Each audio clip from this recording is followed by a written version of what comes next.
I can see what's happening. What? And they don't have a clue. Who? They'll fall in love, and here's the bottom line. Our trio's down to 2. Oh. Hey, y'all. It's Chloe. And Kenzie. And we're the Holy Queso Girls, missing one of our girls. But today we're going to talk about Lion King. Yeah. Which is, like, who doesn't love Lion King? It's a classic. It's probably my favorite Disney movie ever. Arguably favorite movie ever. Yeah. I don't love it that much, but I do love it. I personally love Lion King 1.5 more than the first one, but you know. First one's a classic. It is. It's got better quotes from it. Mm-hmm. But who doesn't love Timon and Pumbaa? You gotta love dig a tunnel. I watched it yesterday and I learned that they don't say dig a tunnel. They say dig a tunnel. I did not know that. Yeah. They're like, dig a tunnel. I always thought it was dig a tunnel. I did too. I mean, I think that's what they're trying to say, but they said it weird. Yeah. All the subtitles were like, tunna. And I was like, why are they saying that? Maybe your subtitles are wrong. No, that's Disney putting them wrong then. Everybody makes mistakes. I guess so. So you want to give us a summary of the beginning of the story? Lion King starts out with arguably one of the best Disney songs ever, The Circle of Life. Mm-hmm. And a lion is born, little baby Simba, to Mufasa and Sarabi, love. And there's one specific lion named Scar who is not happy about Simba being born because he's a meanie butt and he wants to be king. And now Simba is in line to be king instead of Scar because of a whole nother story that we'll probably get into. And so Scar plans this awful, tragic event where Mufasa, Scar's brother, Simba's dad, gets killed. He gets trampled in a stampede, and he blames it on Simba. Basically said it's all his fault that his dad was unalived. So Simba runs off. Keep in mind, Simba is just a little baby. He's just a little baby. And he's got all this weight on his shoulders now. So he runs off into the desert, and obviously he can't sustain himself in the desert because he doesn't have any water. So he is like passed out on the ground. And then we clip to Timon and Pumbaa, who are in their little jungle. What do they call it? Paradise. That's what it is. They're in their paradise. And they see these buzzards flying around. And Pumbaa's all excited to go chase away the buzzards. So him and Timon go and chase away the buzzards, and then they realize that there's a lion in the middle of what's going on. So they see the lion, and they wake him up, and now we have a clip to go to. You gotta put your past behind you. Look, kid, bad things happen, and you can't do anything about it, right? Right. Wrong! When the world turns its back on you, you turn your back on the world. Well, that's not what I was taught. Then maybe you need a new lesson. Repeat after me. Hakuna Matata. What? Hakuna Matata. It means no worries. Hakuna Matata. What a wonderful phrase. Yeah, I didn't go that far to the song. So, if you haven't seen Lion King 1.5, I'll explain to you why Timon's philosophy is like this. So, in the movie, he is kind of an outcast with his people because he likes to build things and tinker a little bit, like Tinkerbell. But it never goes well for anything, so everyone kind of doesn't like him because he's also a little bit weird. Like, he broke out into song while he was supposed to be being the lookout and almost got eaten by hyenas. So he's a little quirky, and most people didn't like him, so they kind of cast him out. And Pumbaa, if you want to say why he's an outcast. Pumbaa is his own breed. Pumbaa, I don't remember his exact story, but when he was a young warthog,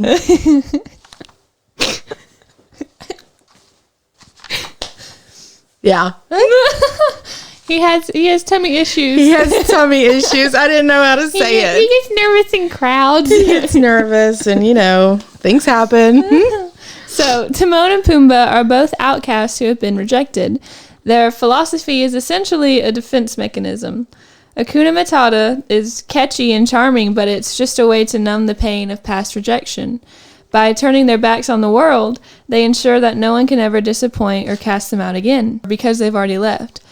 While I agree that sometimes we do worry too much about things that we can't control, I think we also have to learn that this world is not perfect and people will hurt us.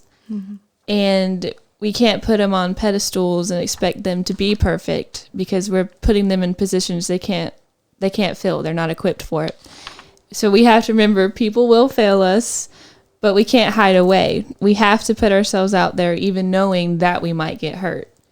And I think Timon and Pumbaa and Simba now are both kind of not have learned that yet. Mm-hmm.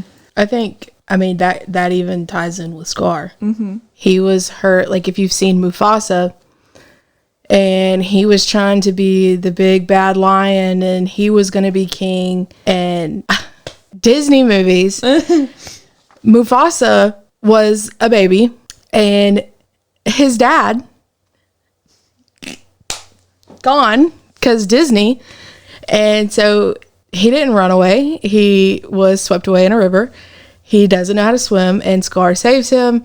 They grow up together, becoming brothers. But when they get older and they have to leave their group, they meet a girl. Ooh, a girl. They meet Sarabi, and Scar really likes Sarabi, like a lot.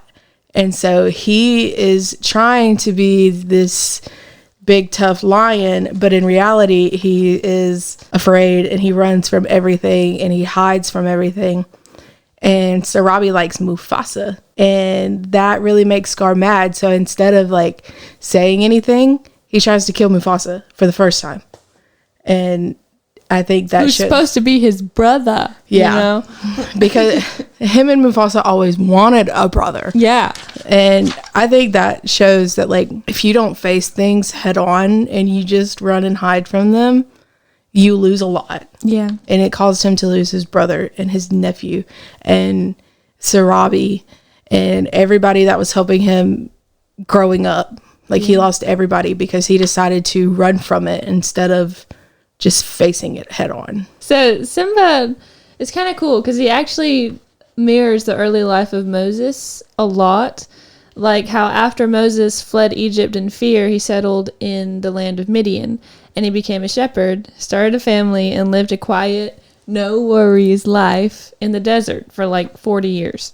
He had turned his back on the pain of Egypt and likely believing that his story as a prince was over and that the enemy's lie, that he was nothing more than a murderer and an outcast, was his final truth. Both Simba and Moses used the wilderness as a shield, and it provided safety for them, but it also created an identity crisis. Because in the wilderness, you don't have to face your past, but you also don't fulfill your purpose. You become stagnant and not pushing yourself or growing. And I kind of like how we see how Nala shows up, and we see how much Simba has actually changed, because now he's like lazy and nonchalant and he doesn't want to do anything to help. He's like a frat boy. He really is. Yeah, I said that the other day and I was like, he is literally just a frat boy, living carefree, no worries, no problems, just a little chilling. Yeah. And then Nala shows up. And she's like, what are you doing? You got responsibilities. Like, listen, Pride Rock is in danger. Yeah. Like, your land is in danger. Get it together. I rewatched Lion King 1.5 like 2 nights ago, and I never realized what they did to that boy's mane whenever he's eating the slugs. They gave him the weirdest, I guess it's supposed to be his awkward face, they gave him the weirdest hair, and I was like, how did I not remember that? Because that is like remember worthy. But anyway, the lie here is the belief that because you've made a mistake, you are no longer qualified to lead or be loved. And Simba lived in the jungle believing he killed his father. Moses lived in the desert believing he had failed his people. They both needed a wake-up call of a burning bush or a Rafiki to tell them that the world still needed them and that they have a purpose. I love Rafiki. My dad calls him Ratiki. What was that? The weather. Very peculiar, don't you think? Yeah. Looks like the winds are changing. Change is good. Yeah, but it's not easy.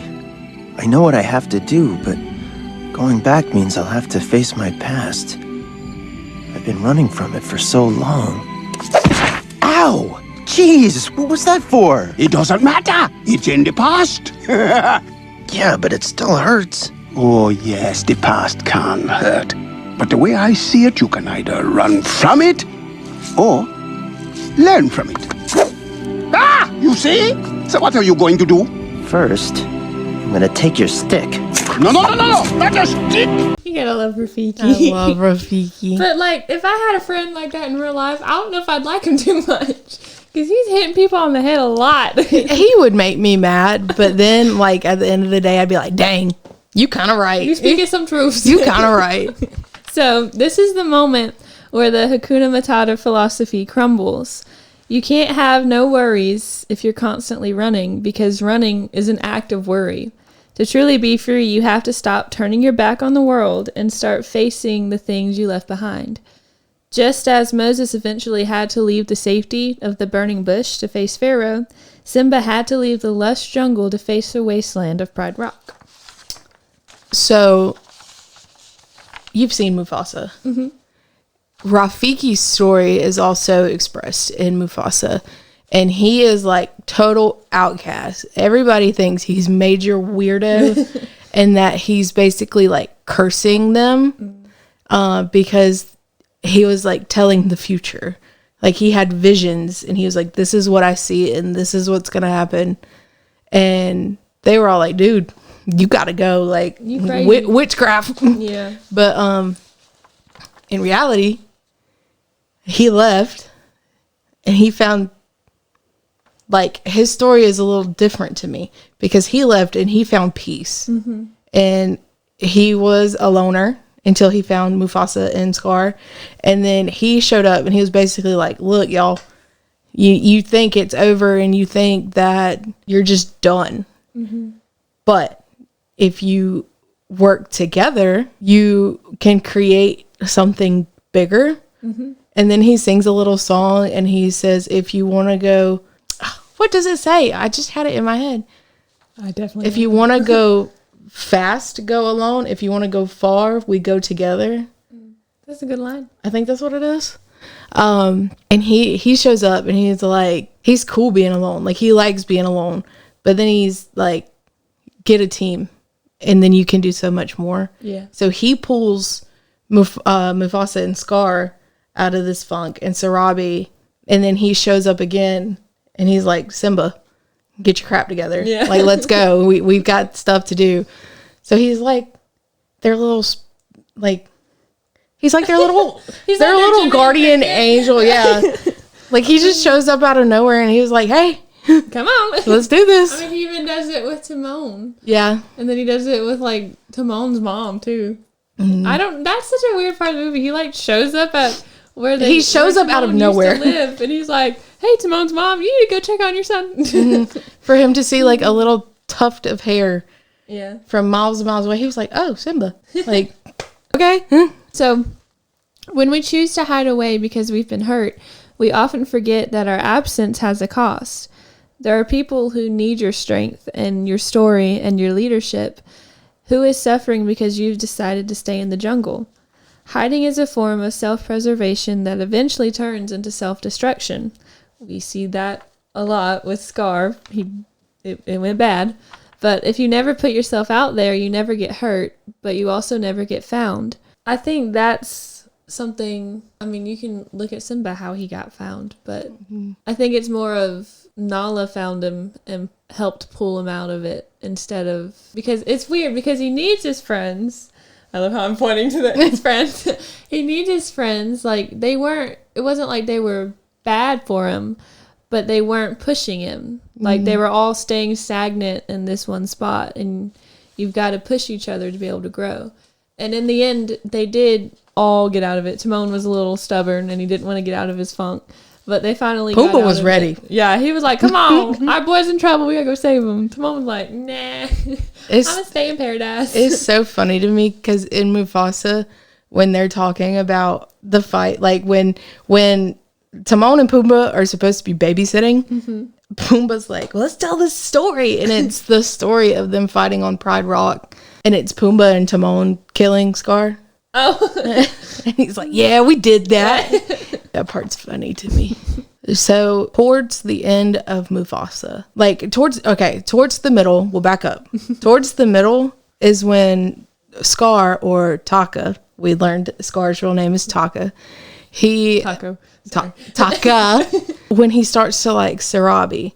And he noticed it from the beginning when Mufasa started beating him in races, and Mufasa went off with the lioness, and he was learning how to hunt and how to provide, while Scar stayed at home and slept. And like growing up, you can kind of see Scar's like, okay, you know, he's kind of getting Better than me. Yeah, he's still in my jam. And then they're being hunted. And so their king sends Scar and Mufasa away. And then they meet Sarabi, which we kind of talked about earlier. But Scar is in love with Sarabi from the first time they laid eyes on each other. Like that was supposed to be his girl. But there was an elephant stampede and they got stuck in the middle of it. And Sarabi got hurt. Well, Scar got scared, so he ran off and hid for himself. And Mufasa went back and rescued Sarabi. And Mufasa, being the man that he is, lion that he is, was like, oh, it was Scar. Yeah, trying to help out his butt. That was him. Yeah, that was all him. And then later, Sarabi finds out it was Mufasa. She falls in love with Mufasa.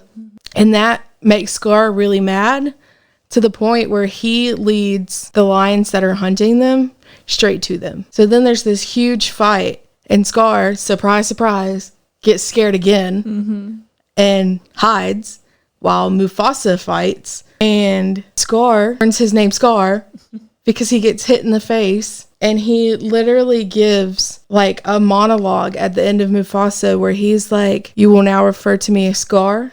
I will hide in this cave for forever. You can be king, and I want you to leave me alone, basically. Like, don't contact me. Don't call me. We're done. We're done. And like he literally just backs up into this cave, and they call it the elephant graveyard in the Lion King. That's where Scar lives with the hyenas. And he literally tells Mufasa and Sarabi and Rafiki, and he was like, y'all just leave me alone. Like, don't ever contact me again. Goes into hiding. And like then you skip to the Lion King, he's still alone. This is several years apart. Yeah. The only time he comes out is to kill Mufasa and then to try to kill Simba. And like I think that shows that when you just push yourself into that deep hole and you feel like you can only seek revenge, or you can't even get up, and like he wasn't even like immediate with his revenge. Like I said, this is like 10 years in the future. Yeah. Or he starts to go after Mufasa just because he's upset. Like if I went into hiding and then just killed people because I was upset, like that'd be bad. It's so crazy to me how he's so mad at Mufasa when Mufasa was like trying to be his wingman. He couldn't help that she fell in love with him. Like, it doesn't make sense to me how he should be mad at Sarabi. Don't get me and he's started. Like not mad at her. There is this huge debate on whether or not Scar is just misunderstood and he had every right to be upset and blah, blah, blah, blah, blah. Yo, Mufasa didn't do nothing to him. Mufasa didn't do a thing. Mufasa tried to help him. Mufasa saved his life several times. Whatever. I think Scar proves that when you don't deal with your wounds, it takes you down. Yeah. It hardens your heart and you are like blinded by hatred. It's insane. Instead of healing, you just pass the pain on to others. And it's weird because he got what he wanted in the end. Like, he got the throne, and then it did not thrive at all. No. Like, he turned all of this land into ash. Yeah. Literally. Yeah. Burned it up. And then all the animals left, and there was no more circle of life. It was just death and destruction and starving lions. Yeah. And then Simba came in and saved the day. Timon and Pumbaa came in and saved the day. Yeah, Timon and Pumbaa are the real heroes here. Speaking of the circle of life ending, you were not created to live in the shadows of what if. You were created to take your place in the circle of life. The wilderness was meant to be a chapter, but not the whole book. It's time to stop turning your back on the world and start showing the world who you're called to be. That's a good end statement. Yeah, it is. I had one more. I had a fun fact. Did you know that when they first started creating this movie, they were going to call it King of the Jungle? I did know that. And then they realized that lions don't live in jungles. That's so funny to me. Even though lions are still referred to as the king of the jungle. I know, I don't They understand. don't live in the jungle. They don't. They live like the opposite of a jungle. Yeah. Desert land, yeah. Grasslands. I also heard that Timon and Pumbaa's characters were not originally planned to be in the movie. Those people auditioned to be hyenas, but they were so funny together that they made Timon and Pumbaa. Mm-hmm. And then they were so funny that they got their own movie explaining their lives a little more. Sing us out! Sing? Just kidding. Oh. Oh, there's a lion! Oh my god, it's a lion. Well, this has been the Holy Queso Girls with our trio down to 2. And we hope y'all have a great rest of your day.